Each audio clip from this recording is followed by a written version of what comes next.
Sanskriti. I am from Law Seco, and today we are conducting a webinar on ABCs of legal research with Bodhisattva Majumdar, who is a final year student at Maharashtra National Law University.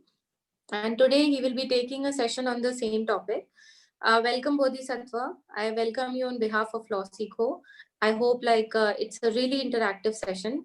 Now, before we start, I would like to give a brief info about Bodhisattva. He's a final year student who has done quite a few publications in research, right, in legal research. Also have done quite good work in the field of commercial and shipping law, if I'm right. Right. Yeah. So today he will be dealing with few questions which are very necessary for a law student. That how research plays an important role. How can you how writing helps you in your professional journey, and what is the difference between different journals, and how can you use them to your benefit. Now, before you begin, Bodhisattva, I have two questions for you from which I will start. That why do you think that research worked out for you, and how, research and writing has helped you in shaping your professional journey and personally as well? Over to you. Yeah, so basically, why I like publications is this is a very swift mode of communication. So, whenever I publish an article, I get messages or interaction professionals which start right from my colleagues to partners, associates, and everyone, because Okay. everyone needs these articles. So if you publish an article which has a contemporary relevance and which is in tandem with the industry standards, so Okay. these research will indeed in turn help the people in the industry too. So they also want to know that what exactly I have researched, what jurisdictions I have seen. So by this, it forms a very grand network, which cannot be possible in the in the ordinary. So that is my prime criteria of choosing research. Okay, all right. And how it has shaped your professional journey, both professional and personally as well. Since you talked about the importance of writing and the habit of developing, including writing in our daily lives. So, how have you dealt with it, and how it has, shaped you? Firstly, when you engage into daily writing and make it a habit, as you said, you develop soft skills such as research, inquisitiveness, and you are updated with all the happenings in the industry, because you constantly have to stay in touch in order to know what is relevant for the industry and to the publishers. So Mm-hmm. this what helps is, firstly, it educates you a lot other than the curriculum, which the curriculum does not teach. So the which are the industries which are coming up, which are the cases which are coming up, which profession can be a good bargain in terms of developments and evolution. And also these soft skills such as research and all helps in every form of legal work, be it internships or moot courts or anything. You just know how to look for around the web and the all the journals, because Okay. everyone has the same resources but not everyone has the same skills to find the right thing at the right time. Absolutely. Okay. So now I think you should begin that what you will be conducting in the session. So firstly, I would like to state a few points why this publication thing or even this webinar is relevant for our students. Because what I have heard many times is people say that I am going for judiciary, why do I need to publish? Or I am going for corporate, I don't need to do research, I'm not doing an LLM. So what I said earlier, like these are not just for the it's a habit. Once one, it keeps you updated. Second, it gives you soft skills which is useful in any industry. So even Okay. if you go to judiciary, you will be needing to do research. You will be needing to have a fine skill set of language and drafting abilities. If you go to firm, they will ask you that if you have study on this, if you know this, because most of the interview questions will be based on, as I've given a few interviews in the past, so they generally want to know that why do you want to join this firm, and what exactly do you know what is happening. So there, Okay. these skill sets come into use. If you say that I have written a paper on this topic, which is an ongoing topic in the recent months, then that guy will be know that you know already know what is happening around, despite being a student. So that is a very important part. And also, as I said, it gives you recognition. So suppose the person who is interviewing you, he has already read one of your articles, that will create a huge bias in your favor. That guy will already know that this guy is something. So that works out very well in the interviews. And now when it's the age of internet and LinkedIn, everyone sees you. When you post an article, when you said that you have worked on this, people like, people see, and people read, people actually read about it. So this helps establish yourself a mark in the industry without actually being a professional in the industry. So despite being a student, you can make a mark in the industry. So that's why I feel that whatever you do want to do after law school, research is a thing which you can't depart from. So uh, every student once in a while should keep develop the habit of writing or at least reading. But the problem with reading is, if you read too much, after a time you will get bored. But when you read, when you think, and when you write, you actually put to use what you have actually thought. So by that way, this is a must have skill for every law professional. So, proceeding to the next head, generally people have doubts that what exactly is the difference between an article, a blog, a case comment, and everything. So, a case comment and a case brief are the similar kind of things. Case brief is a summary of a judgment, and case comment is a summary of the judgment along with the various issues involved, and it develops with all the evolution of the judgment. So it will consist of old cases and all the necessary legal lacunae. So these are the two difference. And regarding the difference between a blog article, a paper, and a legal article, the basic different criteria of differences are five: the length, the publisher, the reader, the content, and the referencing. So beginning with the length, research papers are usually big. So they may go around from 5,000 words to 25,000 words. And it depends on the journal, how big it will be and how it should be structured.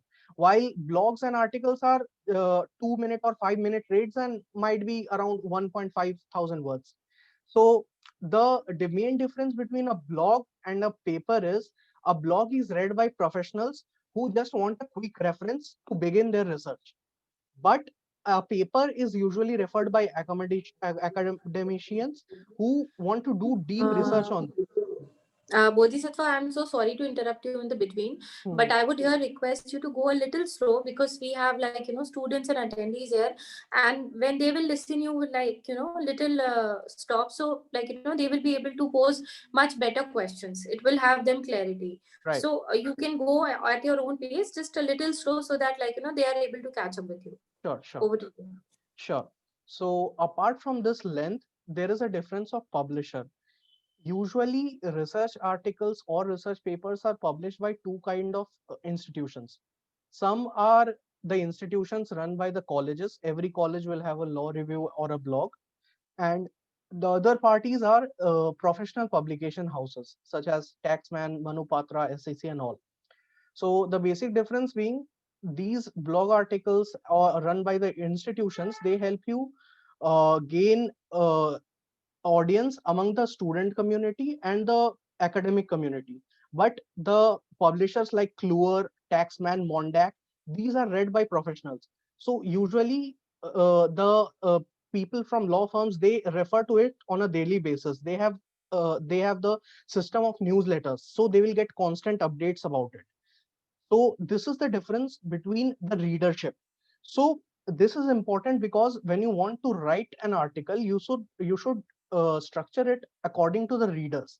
If you write a very complex article with the modern terminologies and the legal lacunae, there might be a possibility that an institutional blog will reject it, because they will simply think that this is too advanced and this is not an a piece of literature, but it is a reference guide for professionals. But on the other hand, the news houses such as Mondax will love it. So Okay. before writing an article, you should also think who will be receiving it. because Okay. at the end of the day, a publication is depends upon the demand and the supply.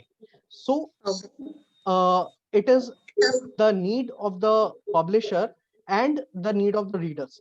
So Okay. take consideration of All this. right. So sorry to interrupt you. I would just like to repeat a bit that what you have just said. So the first point here, Bodhisattva, that he made that first you should decide your audience, and then structure your article according to it. Because if you write something and it does not, I won't say appeal to the readers, but I would say that it should they should be able to relate with it, right? With the Right. simple language and much understanding, they should be able to understand there is something common what they are looking for. So you should always write when it comes to research writing, you should write keeping in mind with the audience point of view, how they want to understand, also how you can understand it, what they want. You can see in the market, how publishers want it, how the books has been, what the language has been. So you can research according to that, and you can then proceed it. Over to you. Definitely. So another point of difference being is the referencing pattern. Blogs need a direct reference where people can just check it on a click. So they usually prefer hyperlinks. A hyperlink is basically a word which is linked with another website. So it is a very easy form of referencing. You just need to put a link, attach a link to the word. While research papers require a varied form of citations. These citations can be various formats according to the requirement of the journal, namely Oscola, Blue Book, or that. These are the basically when you write a legal article or a legal blog, the main point of difference between an ordinary article and a legal article is you don't say it without a substance. So when you say something, it should not be out of thin air. There should be some reference to which you are speaking. So it might be a book you have read, or it might be a speech by someone, it might be a judgment which you will referring. So citations are these things which refer to the original source. So these serve two purposes. So if someone wants to cross check your things, they will use this. Or if second is to give little recognition to the original author that you have used his intellectual property. So this is the purpose of citations. And now coming to the most important Okay. issue. So sorry to stop you again. Just I would like to read. So my purpose here is to repeat everything so that anyone who is not able to catch up, they don't feel left Understand. out in any way, that they have left something significant. So Bodhisattva just said that when it comes to blogs, like when you're writing blogs, make sure you're attaching the links. The difference between blog and the research papers is, if I'm interpreting it right, that when it comes to research, there are elaborate citations and everything. You have to cite every source that you are taking, right? Right. Yeah. And when it comes to blogs, when you're taking for blogs are a little easy, I can say. You just need to attach one link. So there's the difference between when going for blogs or when going for extensive research article. Over to you. Right. So a major issue which comes before a person is right from the first year of law school, we are told that we should not plagiarize anything. So plagiarism is treated as a nearly as a crime in legal academia. So what exactly is plagiarism? Now you can't I just said that you can't pull out anything by thin air. Everything is somewhere read, then referred, and then you add your own input. So plagiarism takes place when you steal someone's idea without giving credit to the original reader. So suppose you copy paste an entire para. This will be plagiarism. Suppose you take the main points of an article, you paraphrase it. Paraphrase means changing the words, then you write again. That is also plagiarism. That might not be detected by the software, but if the original author finds this and he reports you, then it will be wrong. So how to avoid this? So firstly, when you read something and you want to include it, you can't include a major chunk of that article. That will be copying. You can include, say, 10 to 15% of an article after giving credit and after also changing the words a little so that it does not repeat itself all over again. So when you read an article and you incorporate it, read it, think about it, write on your own words, and give the citation to that article. By this way, you will be avoiding legal plagiarism, which is the detection by software, and moral plagiarism, which is giving the idea credit to the idea of the author. This is the basic ground line of avoiding plagiarism. Now, what happens is, even if we write in our own words by reading another article, somehow plagiarism software detects a similarity. You don't intend to copy it, but somehow it gets caught up. Now, how can we deal this? The most easiest method I could find is, you have to read an article, shut down the article, and write, then start to write. If you keep them side by side and you write, no matter how much vocabulary you have, somehow the word and the pattern will get copied and your plagiarism will be detected. So this is about it, about plagiarism. Okay, all right. So Bodhisattva just said about plagiarism. It's an act of copying something and not giving the credit. How can you save yourself from it? Is like reads whenever you read a paragraph, whenever you read a book, whenever you read a paper, read about it in parts, interpret in your own language, reflect upon it, and then write without looking into it. That will help you in what I can say in forming your own point of view. Then accordingly you can take 10 to 15% of content from the original article. You can then write your own interpretation or own opinion of it, whatever that is, and then accordingly give the credit to the author, right? Right. Yeah, moving on. Uh, Also, one thing is, somebody had posted a question where to publish. So I would be going stage wise of publication. So first, what people generally do a mistake is, first they look out for the call for papers or call for the blogs, and then they see an ad that these X blog is requiring something, and then they start writing. Now, this process is wrong. You should not choose a publisher before writing. You should write an article which is dear to you, the topic which is suitable for you. Then you should just look for places where you can publish. Now, why I'm saying this is, suppose you look for a call for paper, say NLU Delhi. You write a paper, it's very good, it's brilliant. But unfortunately, they have better submissions and yours get rejected. Now what is the general course of action is, people get disheartened that their paper is absolutely rubbish and they stop writing. So that happens when you dedicate your end goal in the first stage. Don't do that. First write your article, then you send to places. Now when you send to places, if one place rejects you, you can send it to another. This is the general course of action. Don't mess this up. So likewise, I will be proceeding this way. The first stage of article writing is choosing a topic. So Okay. as I told, that there is a supply and demand issue. So suppose I am a publisher, I run a blog. I would be needing articles which will fetch audience. So for that, I would be needing latest articles, articles which people will read, and my website will get higher ratings. So for Hmm. that, what you need to do is pick a topic which is, one, which is contemporary relevant. Two, nobody else has written about it. Three, people will write about it. So it should not be a topic from 5 years back, which you have done a moot and you are doing this. It is not relevant. It will not get rejected no matter how brilliant it is. So the main point being contemporary relevance. Now people find it very difficult to know what exactly is relevant, because nobody will tell you that write in this topic. And if you have really good seniors, they will. But how to find a topic?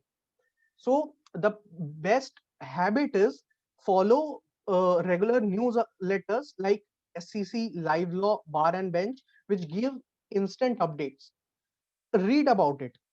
When you read a news item which you will think that this is a point of dispute and this will cause litigations or various problems and nobody else has Even written about it. Lawsico has Yeah, regular newsletters. yeah, the newsletters by Law Seco and even updates by Ramanuj. He regularly posts articles, small phrases like this journey is bad, looking going bad. These things help a lot. So one is newsletter. Second is following people. Like I quoted Ramanuj, various partners and seniors associates and associates and every member of the legal fraternity, they post on LinkedIn various topics.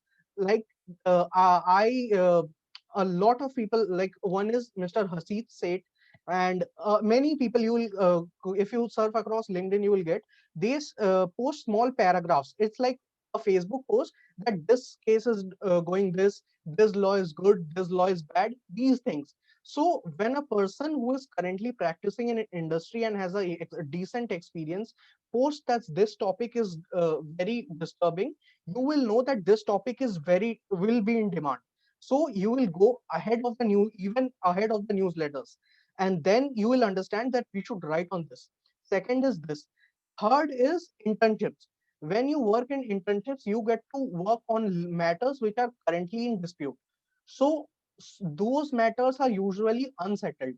So no judgment has been passed on it, and therefore nobody has written on it. So you can write on this, but make sure you take permission from the associate, so or the person who is supervising you, because what might happen is you have researched on a very confidential topic and the firm might use your research on something. So in that case you can't share them in public domain. So, and also just informally ask people, like anyone who is senior than you will know a little bit of more what you have learned. So just casually ask people that I want to write a topic in suppose arbitration, what might be the issues.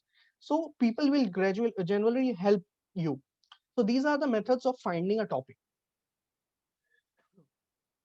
Now, I will repeat what Bodhisattva just said. First, he began with the stages of article writing. You should choose something you really like, because if you are going forward with something you don't have any interest in, you might not producing the best of the result. Second thing is, first try, then choose the publisher, because if you go the other way, you won't be able to concentrate on your writing and you won't be able to produce the quality work. So first really write what you want to convey and what is important to you. Third part is follow updates, just he mentioned that there are updates by Live Law and Alexa and everywhere, even by Law Seco. You guys, those who have subscribed to, by the way, Law Seco, please do. We have regular newsletters. Please check your mailboxes on the law, on the topics that are relevant. Please follow the regular newsletters. Then follow the people connected to the topic or the connected to the area that you are interested in. That will help you to be informed more. Then he mentioned that interning in the area. So if Right. while you are interning, the conflicts that are going in those areas, try to write about it, what's your observations. And then accordingly take permission. Make sure you, whoever you are interning under with or under the person, make sure to take the permission just to be on a clear page, like, just to be on the same page, to have that clarity whether you can use your research to your benefit, so that it will help you in the longer run, right? Yeah, Right. over to you. So somebody had posted a question that how to manage with the classes and all. So see, you have to manage. How you will manage, I don't know. But keep in mind Okay, that I'm so sorry to interrupt, Bodhisattva. yeah, We have a separate session for okay, questions. okay, okay, Once okay, you okay. get done with the whole, your Sure, session, sure, we sure, will have a separate floor for the questions and answers. So sure. for now, I'll request you just to address the session in the momentum that you are going. We Okay, will okay, have the floor for questions after that. perfect. So once you have a topic, so while choosing a topic, make sure you don't choose the easy way. What people do is people take topics from moods, people take topic from the projects and what work they have already done. Now the problem with this is your project might be allotted by the university to get to with the purpose of getting you a hang of the subject, but it might be a case which is 20 years back and thousands of people have written on it. Don't do that. When you go for a moot, the basic purpose of a moot is to constitute the issues which both sides can argue fluently and people can adjudicate the arguments. Now this not may necessarily be a piece of literature, because what happens in some cases is the argument has already been settled in a judgment which has been published. So you might not have found it or found it, but they will not mention it that dispute is settled. Now, if a judgment has already come out, people have already written, you no need to write on this. So try to get a fresh start and not follow up with the old projects. And also, when you take up old projects, you might be exhausted with working on that topic. And after writing, once you start writing on that, you again feel the exhaustion of the last time and you leave in middle. This is a personal experience, so I will strongly recommend this. Now, the three letters which I follow while selecting a topic is URI, the movie by Vicky. So the U stands for unsettled, which a topic which has not been settled by the Supreme Court, or which has a debate going on. Now, suppose you choose a topic regarding Sati. Sati is already settled. It is criminal since 200 years. You don't need to write about it right now. You can do an historical analysis and all that, but it is not relevant. Second is relevance. It is unsettled and it should be relevant. Now, there are various matters going in trial court which has no relevance in suppose other states or other laws or anything. So they are unsettled, but they don't need discussion on the public domain. So it should be relevant and unsettled. And also take care that the matter is capable of research. So some topic has a hit a dead end. Nobody can write on that. It is a topic which is dead. So don't take such a gray area. And thirdly, the most, as Sanskriti said, that it should be interesting. This, if the topic does not interest you, you will find 1,000 reasons to quit it midway. You will state the reasons such as I have a lot of work, I can do internship, I can do anything, why do a publication, and your mind will create these problems. So the topic should be interested, which you are interested. Also, one point of being interested is when you write an article, it does not end there. It will be in your CV. So after 3 years, if someone asks you that what is this topic, you should be able to answer that. Else you will be making a fool of yourself, because when you write on something, you must know it, and you must know it deep enough to answer questions on it. So don't do that. Now, stages of publication. So by this time, we have a topic, we have a what we have, which is unsettled, and we know now we want to write on it. Now, you should determine an appropriate length which you work. So if you choose a paper in the beginning of your law school itself, it will be a little hectic, because the commitment required for a paper is much bigger than a blog. So I'll suggest start with a blog. Write on a blog. If you feel comfortable with publication, you can move ahead with it. Now, one important question came to my mind. I skipped it before. That what is the difference between what we should do for between publication modes and other co-curricular activities? So suppose I want to do only one co-curricular activity. How should we measure it? Now, every activity has a drawback and a positive thing. The positive thing about publication is, one, it does not cost you anything. Moods are usually a expensive thing because you need to get all the fairs and all, and you have, it's a very hectic experience. But if you are not financially stable, you might face problems.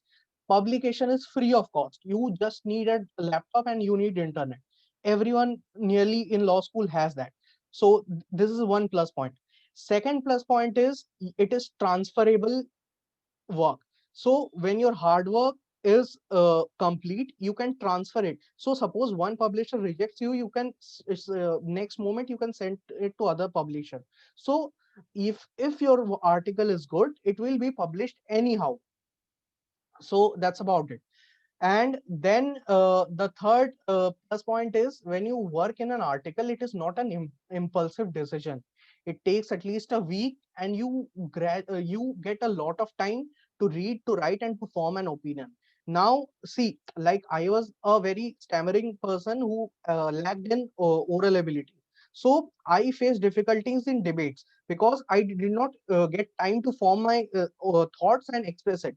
But in article, you can express it with all time. If you, even if you are introvert, you can't do moods and all, You can take your time, you can write it, and people will praise you on your thinking abilities and analytics. So therefore, I am little biased towards publications. And also my biasness also thinks that once I lose a mood, it is zero. I am back to square one. But once you write something, of course, you gain the oral abilities and everything, but the prize is gone, immediate prize. So, but publication, that is not the case. You can keep on sending it for 3 years, not 3 years, but 3, 4 months till it gets published. So, therefore, I have a bias towards publications. So, yeah, So, what Bodhisattva just said, that writing is a way to express, what he feels best at expressing himself. I think that's what you are comfortable with. And he feels that there's much more space to express rather than he can do in mood. Now, I would like to make a very important, insight. I don't know if it's important or not, but when I was in law school, Bodhisattva, so I faced the same problem. Okay, I had same issue with communication skills and something, but at the same time, I was not very good at writing. So it does not mean, guys, that if you are not good at something, nothing is going to work out for you. And it's absolutely not necessary that you have to be good at everything. right. It's not necessary. No law school says that, the mooting is a compulsion. It depends upon your interest. Most of the times, whenever I encounter law students, what I basically feel is, more than the interest, they are doing moots in Peer under the pressure. influence of peer pressure, because because they want to stay relevant and they don't find the channels to stay relevant. That's why moot is the only way so that they can be known in their circles. So Exactly. please, guys, whenever you do such thing, make sure to determine this thing, whether you are doing out of interest, whether you are doing, because trust me, I have been in your place, and doing something under peer pressure, whether it's mood, whether it's publication, it does not work out. So find your own way. It can be research, it can be writing, it can be mood, it can be anything way to express yourself. The most importantly, in the end goal, what it should do is it should contribute to your growth. It can be anything. So Bodhisattva is giving his interpretation of what worked out for him in law school. It can be different for you. Yeah, over to Exactly. you. So, continuing what exactly you said, what basically, if you go for LLM or if you go for interviews, so as I am in the process of doing all this, so basically what they want to know is, what is your story, what exactly have you done these 5 years, and why you want to join us. So your story can be defined by many things. You can say that I have worked in the research thing, I have written all this, or I have done these moods, or I have worked internships, I did not get to time to do all this. So basically, it's the way to express yourself, nothing more. So you won't be left out if you don't write or don't read, or grades are important, but apart from that, everything is manageable. So now we have a topic. So how to start the research? So the basic stage is, first you have to do a Google search. Now a Google search will give you good stuff and bad stuff. Once you are finalized on a topic, put that on Google, read at least 5 pages of search results. You will understand that what is relevant, what is new, what is there around. You will get a basic idea. You will get many shady sites which you will judge by the appearance, but it might contain good stuff. So once you form an opinion, okay, these are the problems, these are the issues, I'll do this. Don't start writing. This might not be an authentic source.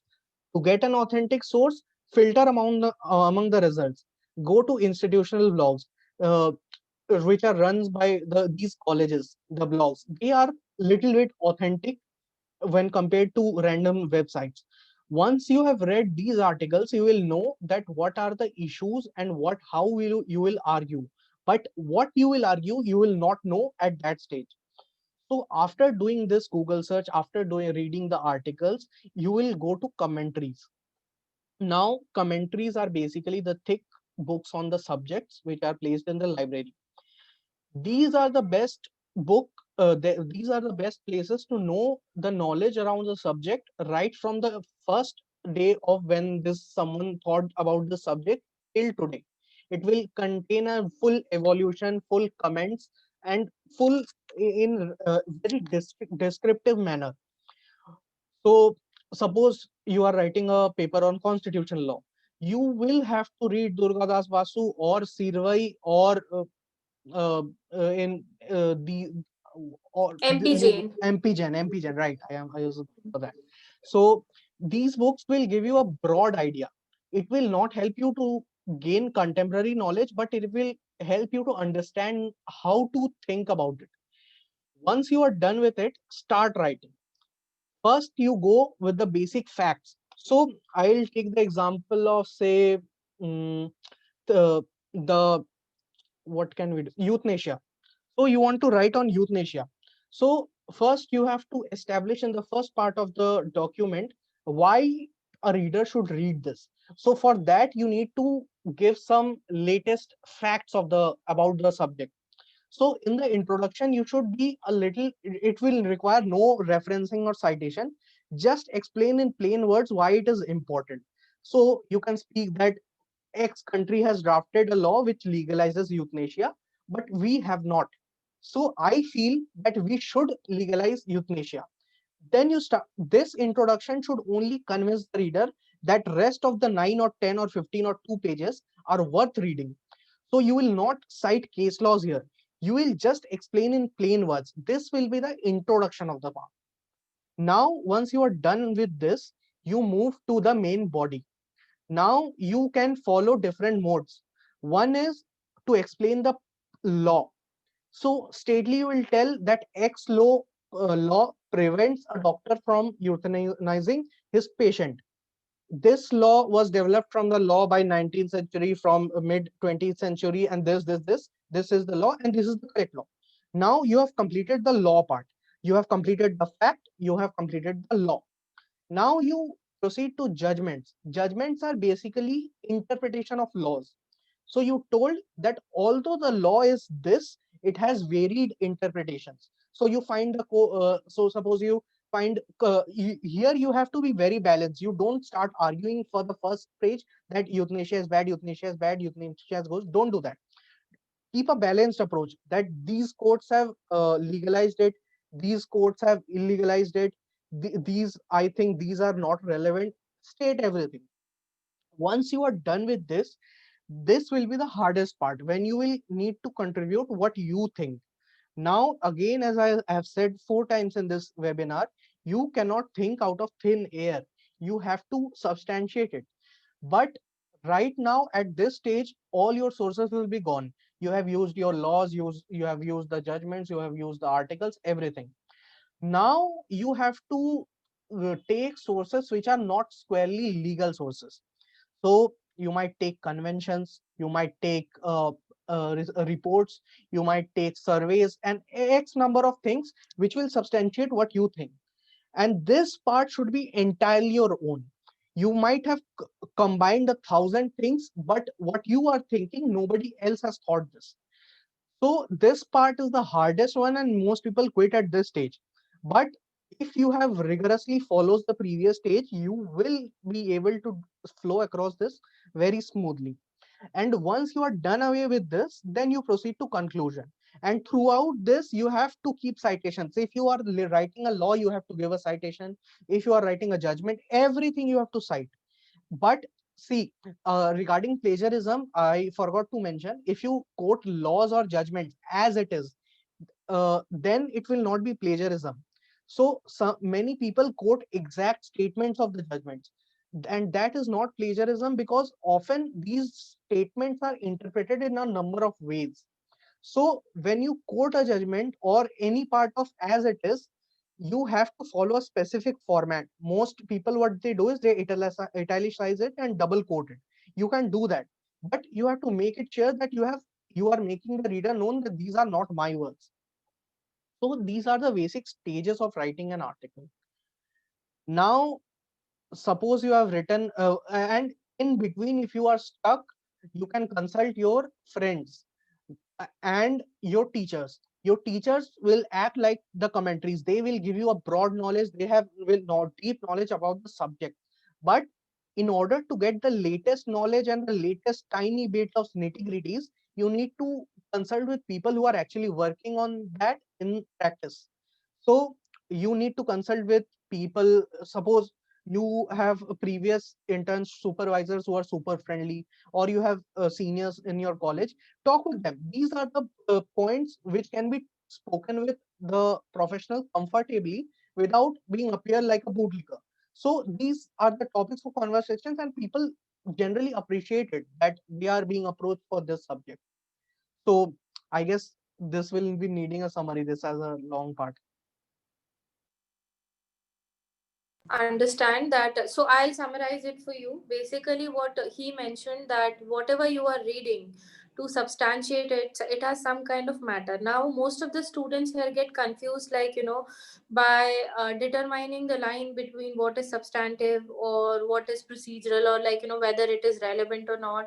So he mentioned that whatever you are reading, and if you are quoting the exact judgment the way it has been drafted and the way it has been published, then it's not plagiarism.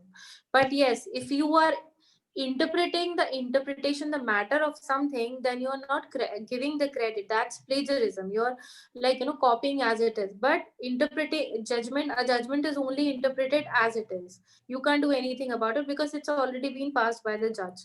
So basically you have to make sure that, I think that's what you said, right? Right. Regarding the judgment also, if you're not able to understand something regarding the topic that you are writing, always approach your teachers. I can assure you that from my own experience, they are the ones who help you a lot. Even not with the relevant topics or anything, even something minor like problem you're facing with the language, you're not able to express it, like they will really coach you, they will really mentor you. Choosing a right mentor for anything that you're doing is extremely important. So make sure you choose the right mentor. Make sure you talk to every teacher of yours which you think, whom you think, and always please don't go, because most of the times I have seen this in law students, they approach their faculties and they approach their teachers with a lot of judgment, with a lot of perception, like, because he taught this subject, so he might not be Right, good, right, right. because like, she dealt in this paper and she didn't teach me well, my basics are not clear. So I would ask you, just because someone is not good in a subject does not mean that he or she won't be good in the second subject as well. So always go with an open mind to your teachers to clear your doubts. They will clear you, but the condition is that you should have an open mind, because they are also humans, they are also learning at the end of the day. So you have to give them the chance to explaining themselves, then put your question forward. Over to you. Also what I have felt is people generally assume that the teacher, which is suppose a constitutional faculty, they should be approached only with constitutional law question, but that's not the case because they have crossed the law school, read all everything, and they keep reading other things. So just go with the aiming the That's what I person. said, perception, Yeah, perception. So prejudice. so right now, suppose at this stage you are done with everything, your article is ready. Now how to select the publisher? So there are a lot of cases where people get published in wrong place and then they regret it. Now how to avoid that? Firstly, the the basic criteria is nobody should ask you money for publishing. You are already publishing, working hard and producing a material. Now this is different from institutional call for papers. Like many call for papers require a registration fee. That is different. But if someone charges you 2000 rupees for publishing something, that's not ethical. So whenever someone charges you money, just walk out. Secondly, how to distinguish between. So Yeah, I'm so sorry to interrupt. This is a very important point that you have made, because while I was a student, I encountered this a lot. So, guys, there is registration charges, there are not publication charges. right.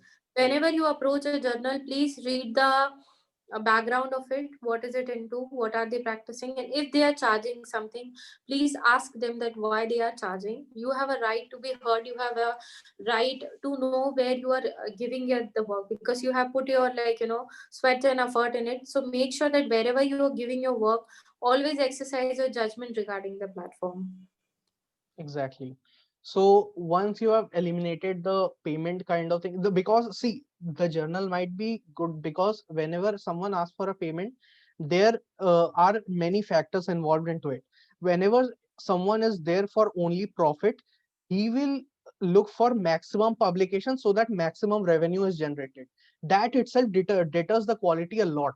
And suppose you have five good publication but one faulty publication, which is a paid publication, and suppose the guy who is looking at your CV checks it, then he will judge your entire all publications with it. So be careful about that.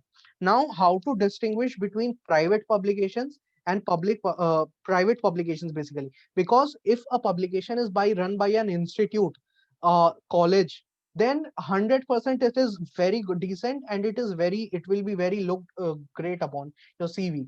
But between the private players, it gives a little, it is a very dicey part. So firstly, look for readership, how many followers it has, who all follow them. Secondly, look at the editorial board, if they have legit student editors or not. So I have seen people, when one guy has started a blog, he has created all the fake things, he is taking money, he is publishing, there is no one else, just one guy, and that's a fraud. So people should have an editorial board on their website. Second, there should be a person responsible. So usually journals keep their name of the chief coordinator, editor in chief, who can be held responsible. So suppose that guy publishes, that guy is a fraud, he has published somewhere, so he will just go out of internet, where will you catch it? So therefore these institutes which have the proper journal, they have contact details of the person responsible. So that is one indication. Second indication is, who are the advisors? Usually institutional blogs have their faculty in charge.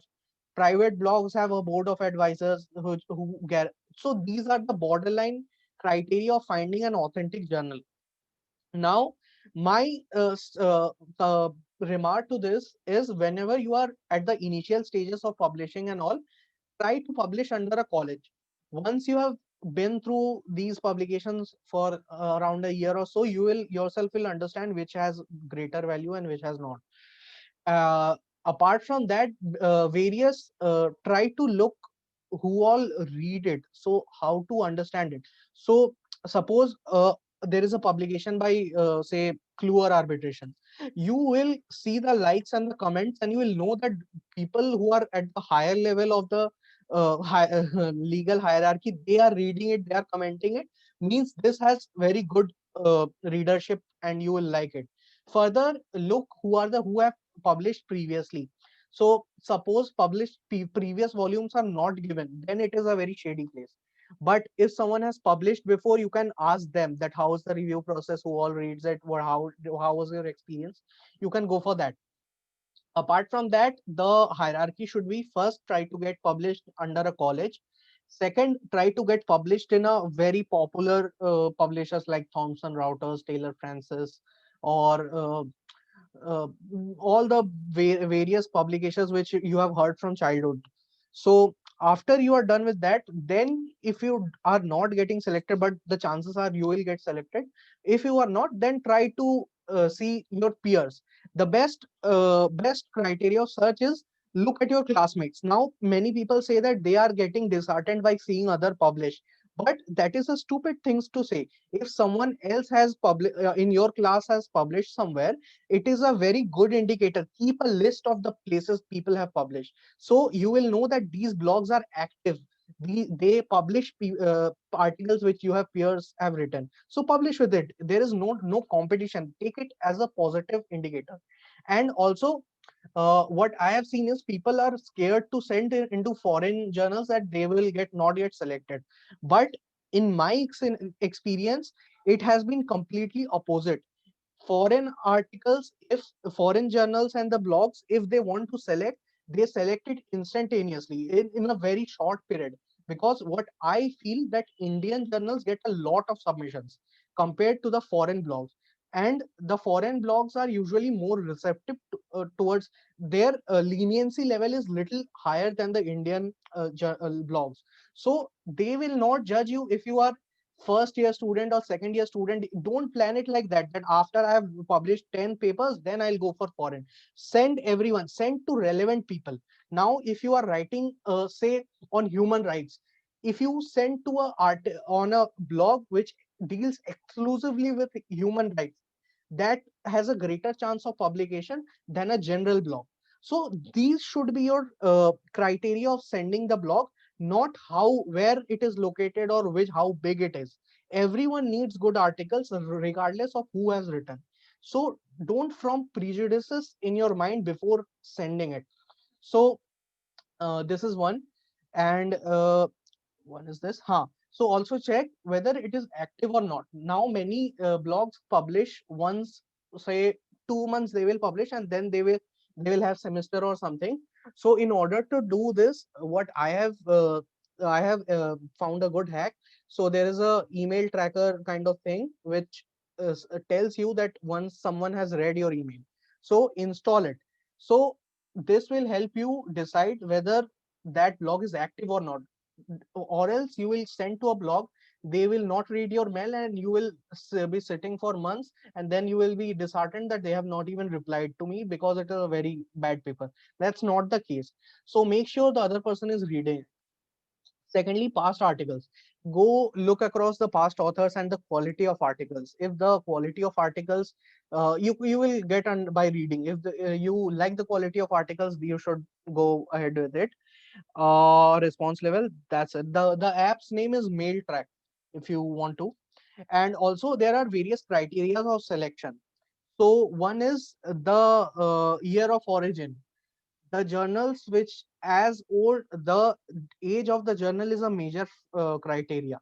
Harvard Law Review has been running since hundreds of years, and therefore it has a very high value in the industry.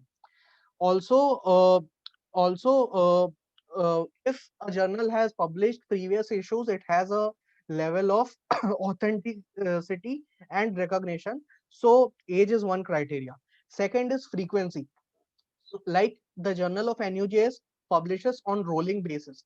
Throughout the year, they publish it. And some journals are biannual or annual. They publish once a year or twice a year. So logically, it will make more sense to send to a publisher which publishes throughout the year, because it will have a higher probability of getting selected and lower competition. Third is brand name. Now you need to measure what are your priorities. Now, if you feel that your paper is top class and you want to achieve brand name, you should go for the big guys.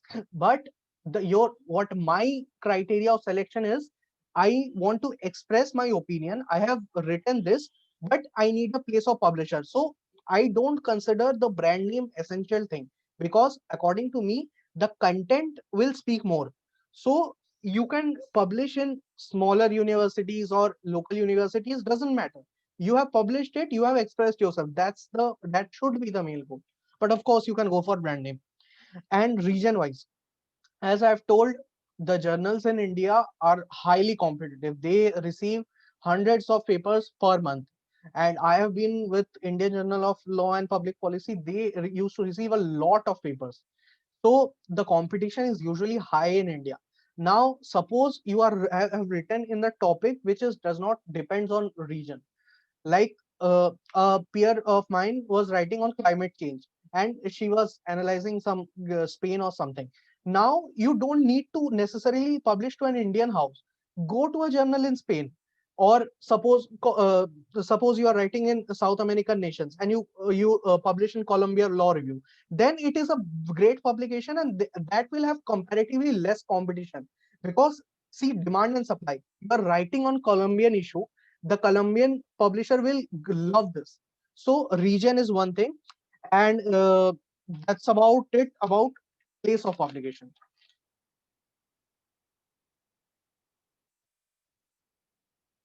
Uh, Apart from that, Sanskriti, I think the time is nearly up. We can take up questions.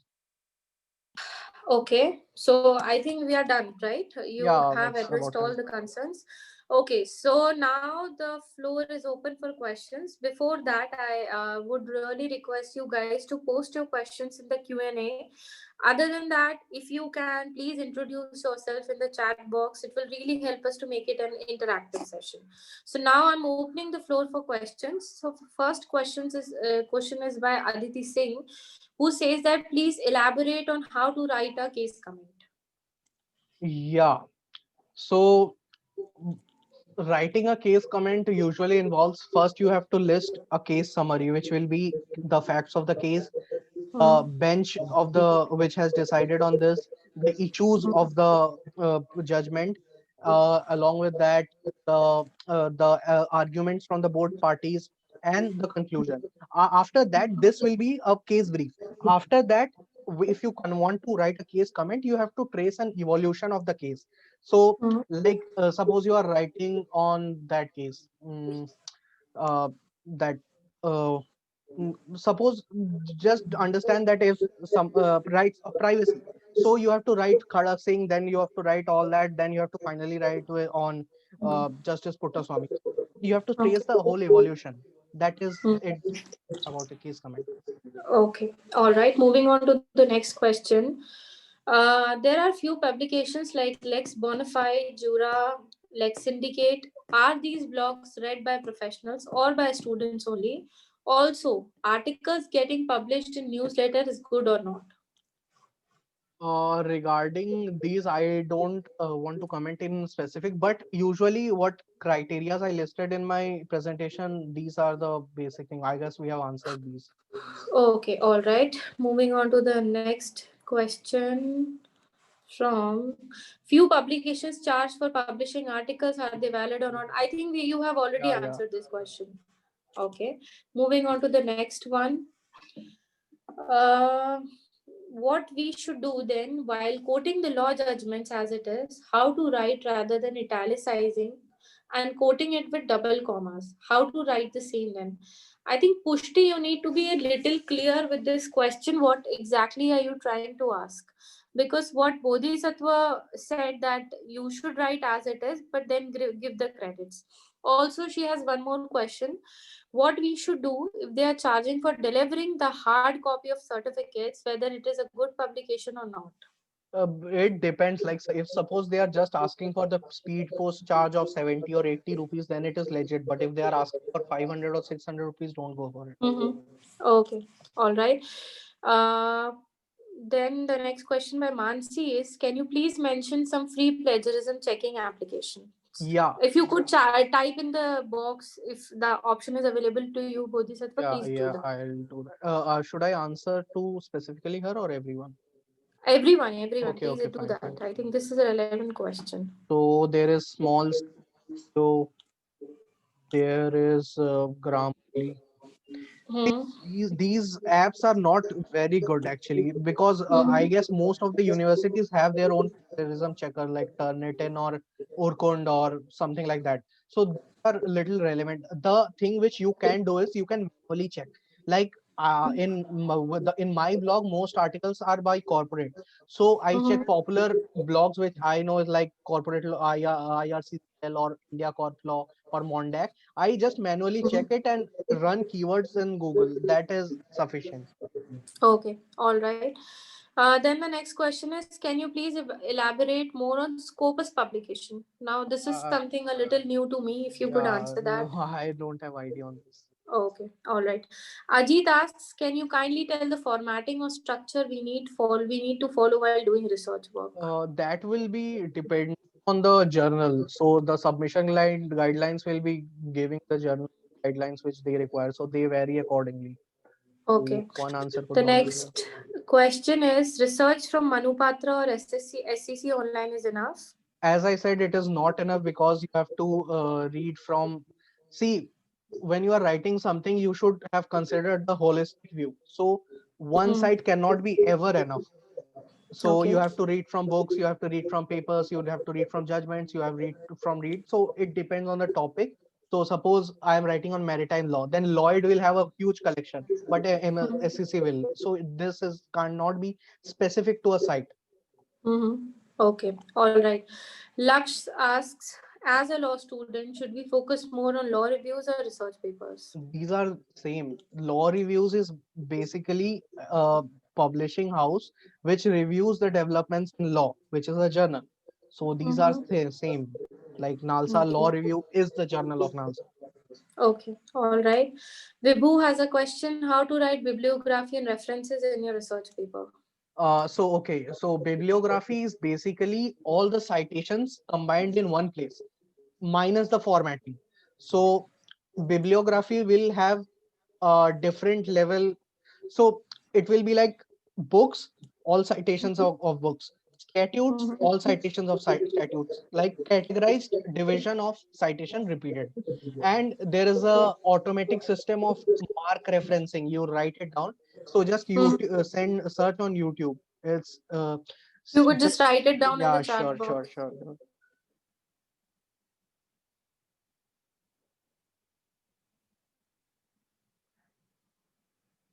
So do that, it will create an automatic bibliography. Okay. All right. Next question is, how much time do we devote, should we devote to writing articles? Can we manage both modes and writing, as both of them take a lot of time? I think this question is very subjective. It depends upon your individual, thought process and how much time you give to things. Because trust me, law school is a cakewalk. Once you get out of your law college, you realize things are more hectic than it can be in college. So college really gives you the space to explore things. But also, I think moods happen around 4 or 5 months of a year, and Mm-hmm. publication you can publish throughout the year. And also, Oh. you have to manage. If others are managing, there is no reason why you can't. Hmm. Now the next question is, how to track the process of a publication, like how to follow up the process once the article is sent for publication. Yeah, this is a good question. So, Hmm. uh, some blogs have a timeline. So they Hmm. mention in the submission guidelines or they reply in the mail that we have a 7-day review or 15-day review. So one, if they have mentioned that, don't mail in between. Once that stage is passed, then send an email. If they have not Hmm. mentioned, usually what I follow is after 7 days I send a mail, after 15 days I send another mail, and after 1 month I send another mail. If three of them are not being replied, I either call the editor in chief, which is given in the website, or I just let it go. Okay. All right. Next question is, good. Can you also type in good journal reviews to publish That is very papers? subjective. Very Just subjective. Yeah, just go I with any colleges. Just any college I you believe talk, so. any colleges you go for Pushti their journal. wants to know that giving credits here means citing the particular judgment together with writing it in italics and quoting it. Does it? So when you giving credit says you italicize the part, you write the paragraph, you give a citation and you get the citation like A versus V, SCC, Mhm. that is the appropriate form. Okay. All right. All right. Okay. Anonymous. So he or she is a first year law student. What schedule would you suggest for them to develop their research skills? This Uh, is a first year student. yeah.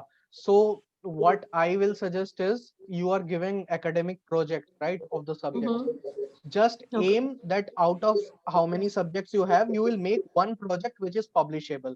And you can Mm-hmm. publish a blog per month. You can go with this schedule. This sounds a little hectic, but it is not. Okay. All right.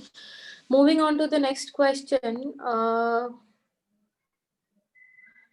Can you tell some credible sites where we can approach for the purpose of publishing?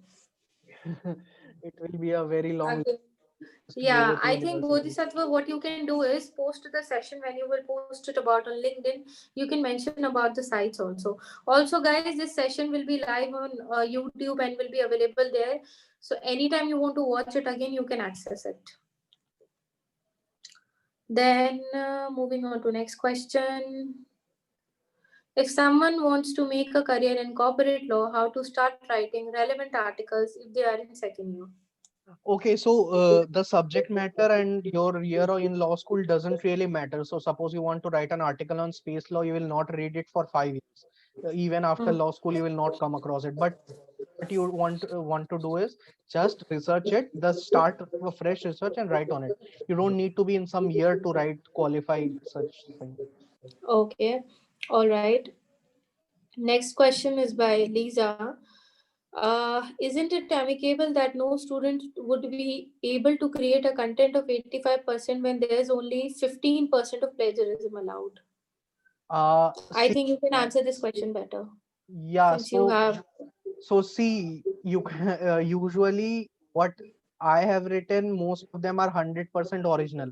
Now, it is not entirely my thought. As I said, I have taken it from somewhere. I have written in my own words and I have given appropriate citation. So it is 100% original. Okay.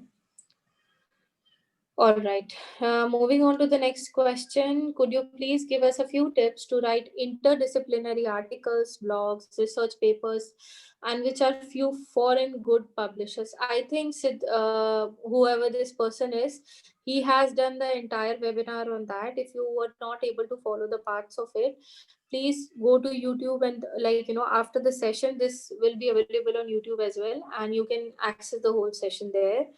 Now, Sidra says, thank you for the webinar, Mr. Majumdar. Is it advisable to send a paper for publication to one publisher at a time and then send it to another only when the rejection from the first one is confirmed? Will this not be a long process then, with a lot of intervening time being wasted? Right.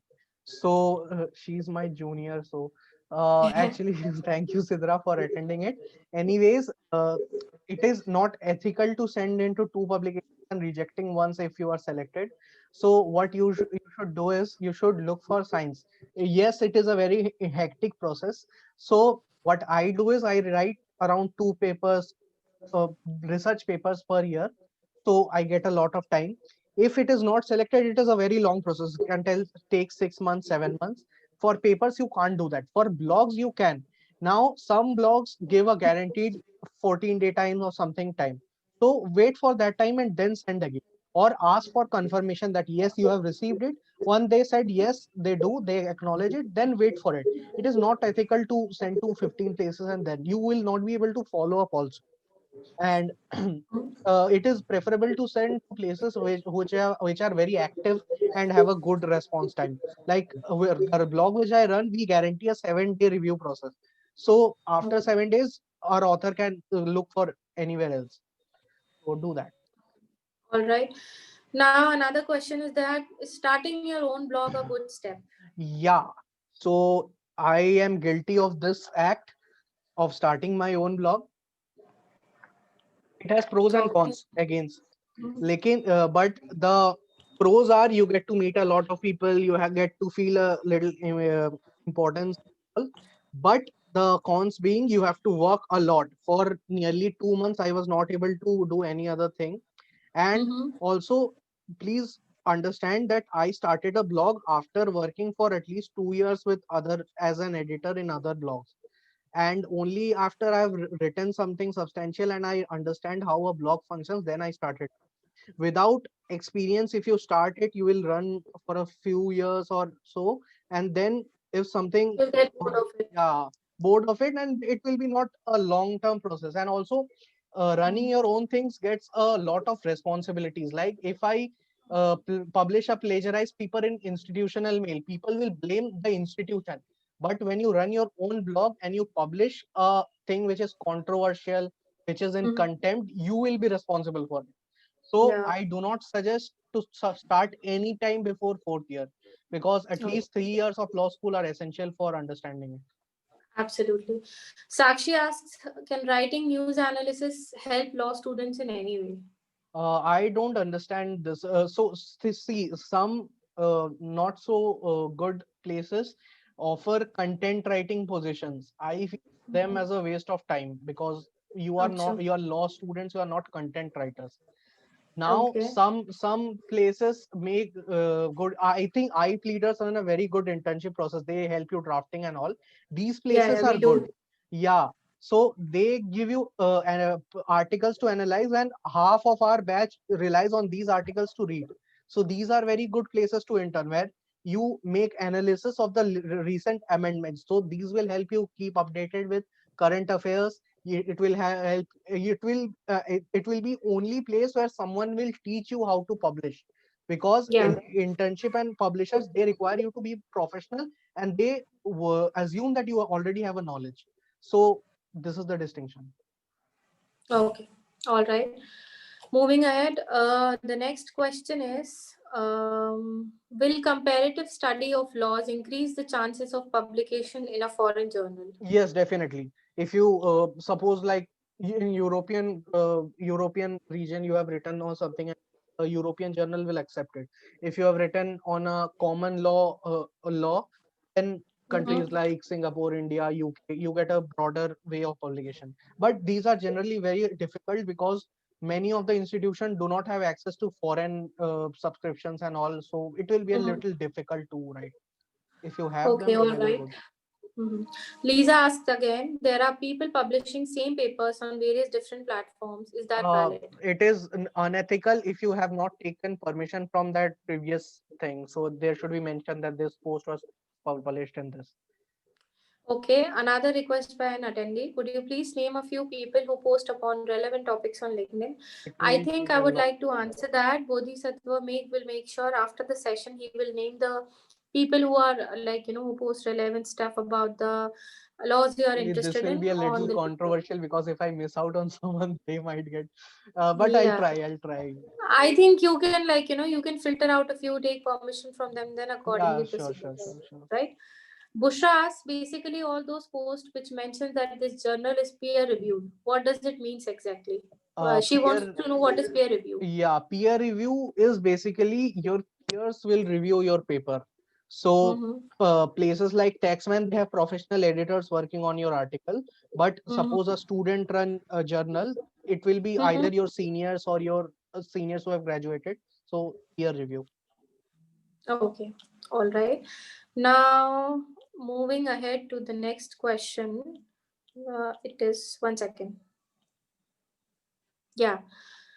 Yeah, if our article is getting published in a book, then is it essential to sign a copyright transfer declaration? Definitely, As definitely. signing the same has its consequences that the author does not have the right over its work. Yeah, you when you have written in a book or with a publisher, you have to transfer your rights. But Mm-hmm. you should notice that that copyright contract should have a clause that the moral right of the article rests with the author.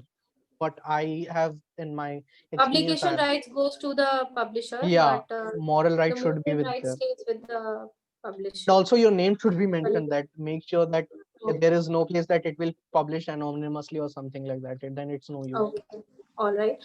Another question by the attendee: as you said, you were an editor. What you actually look into an article before finally considering publishing the same? Right. So what editors look first is whether the language is good. If the language is beyond any improvement and it is very disastrous, they reject it. They will form a bias and reject it else straight away. Mm-hmm. Second is whether it is original. Every article will go through plagiarism check. So if it is Mm-hmm. plagiarized beyond 15%, it will reject it straight away. Then they will look whether the topic written in the article is contemporarily relevant.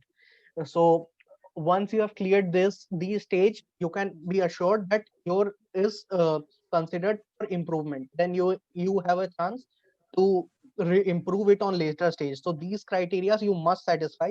Rest they will send you back and with the comments that you have to improve on these lines. And also it should be entirely original. Don't copy from other article and paraphrase it.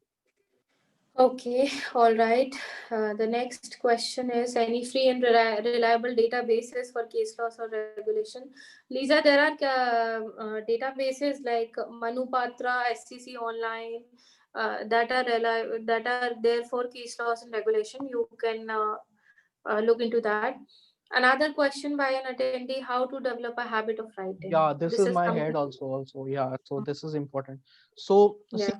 after you have published say 10, 15 articles or papers, then you will Mm-hmm. feel that what is the need of writing? I already have a lot in my, I don't need anything else. But this is Mm-hmm. a wrong perception. You should keep writing. So how to Okay. do is first, when you have been following the news, you will get a sort of addiction to it. Like my basic routine is first waking up and checking telegram groups of SCC and all everything. So that is an habit you will not be able to lose for a long time. Secondly, in order to consistently work, develop the habit, you have to work as an editor. When you edit someone's work, you do the whole research all by yourself. So you will come across various articles, you will do make changes, and you will a lot of experience. And while doing all this, you will feel the need to write. And when you post, and also one important thing, so many of people find it shy to post on public platforms. They will think that people will think I'm bragging, but there is a way of expressing. If someone says that I have published on this platform and that's it, that is bragging. But if you say that I thought about this topic made me think this, that's why I have written these are the arguments, please read this. This will be a humble way of expressing yourself. Once you do this, you will get the review, you will get the various recommendations from people, and then you will feel the need to write more. So that is a good way. Okay, all right. Now, moving on to the next question. I think we have some reviews about the session by the attendees.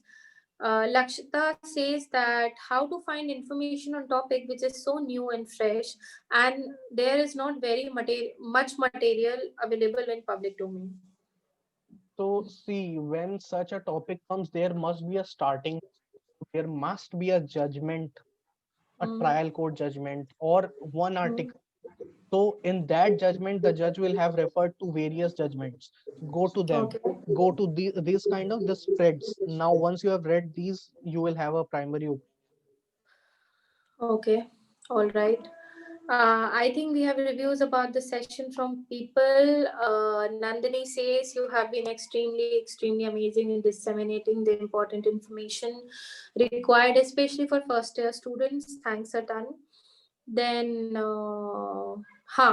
Komal has a question. Is there any proportion for legal vocabulary in legal article or blog? I did not get. I think what she meant to ask was how to determine the complex legal vocabulary in a research paper. Uh, First of all, you should not feel obligation to write a complex legal vocabulary. Your article should be as clear and simple as possible. Simple as In it can be. yeah, research papers can be a little complex, but it should be unnecessary. Regarding the meaning, just Google it. There is not a problem. Regarding the okay, that's it. And someone had posted a question which I find relevant, that peer-reviewed journals are not credible. No. They are absolutely credible. Peer-reviewed journals are the only credible journal. Like every journal is edited by some student or something only. Harvard Law Review or any law review you take, the student studying in that institution will review your article. Okay. That is not a criteria. All right. We have a next question. How are Manupatra taxman for publication They are of great. an article? Which would be preferred blogs for or these These websites? websites are more preferred because like every institution will have access to this Manupatra and SC, and they will be a huge Exactly. readership. Exactly. You just mentioned about different Telegram groups. Can you please name some? I'll name four. There are just 4 or 5 of them. One is Live Law, one is Lawsico, one is Bar and Bench, one is that's about it. If you read them, the Hindu has a one Telegram group. These are sufficient. They will have stuff. Okay. What if you don't get feedback from the journal that rejects your publication? Then how to know the areas of improvement? Just send it to a senior or a professor. They will review it. Okay. All right. I think we have covered everything if I'm right. Any questions? If remain guys, please post your queries, post your insights about the session in the chat box. Samad says thank you so much for this session. It was really helpful. Thank you, Samad. Anything else you would like to address Bodhisattva? You can go ahead and address to all the attendees. I guess I have addressed everything. Just if you feel any query, you can text me on LinkedIn. I usually answer very quick. Yeah, so Bodhisattva is on LinkedIn. You can approach him, guys. Also, yeah, Harshnidhi raised a hand. Wait a minute. Harshnidhi. Yes, Harshnidhi, you can post your question if you want to, anything that you. 1 second, huh? I'm asking. Mistake. Yeah, Harshnidhi, allowed to talk. Okay. Yeah, Harshnidhi, you can go ahead. You are unmute Oh, now I'm if you sorry, want to say something. I Mm-hmm. mistakenly asked it, but then I also had a question regarding like we just have exams approaching. So isn't this the first year for us too short? It is because of COVID. Else Yeah. it is a very long semester. Trust me, So Harshnidhi, what it's do you been suggest a for year this for very everyone. particular year? How For to go? this year, you can take a break and try to understand, because the first you need to learn the basic subjects like constitutional law, legal methods, and company law, and all that, which is in the first. Don't go right into Yeah. publications. Yeah, I can also answer this, Harshnidhi. You are in first year. Don't be so hard on yourself. One habit you can really develop for yourself is the habit of reading. Read as much as you can. Law school gives you tremendous amount of exposure and literature to read. Read Hindu, read journals, read papers as much as you can read, interpret, reflect on a way. Explore your knowledge as much as you can. So for this year, if you're not able to do anything, please invest all your time in that Thank you. and keep attending Losico webinars because we really Yeah, make our surely. we really work hard on our stuff to make it extremely accessible for you. Is there anything else you would like to say? No, no, nothing. Thanks. Okay, thank you. Yeah. So anything else you would like to address? No, that's about it. Thank you. Okay, Thanks a all lot for right. having me. So on behalf of Losico, I thank Bodhisattva for coming today here and we had quite a good amount of audience. It was a really interactive session. Now, guys, I would really request you who is in the session, post it about on LinkedIn, post it about on your social media channels. How was the session for you? Keep tagging Losico, keep making it more interactive. I would also request you the same to do that, and please give us suggestions on what how can we make it more accessible for you, what kind of topics you would like to have a webinar on. Approach us on LinkedIn and and post about it, mention Losico in your post. That's all. Have a very great evening. Thank you, Bodhisattva. Have a great evening, guys. Thank you.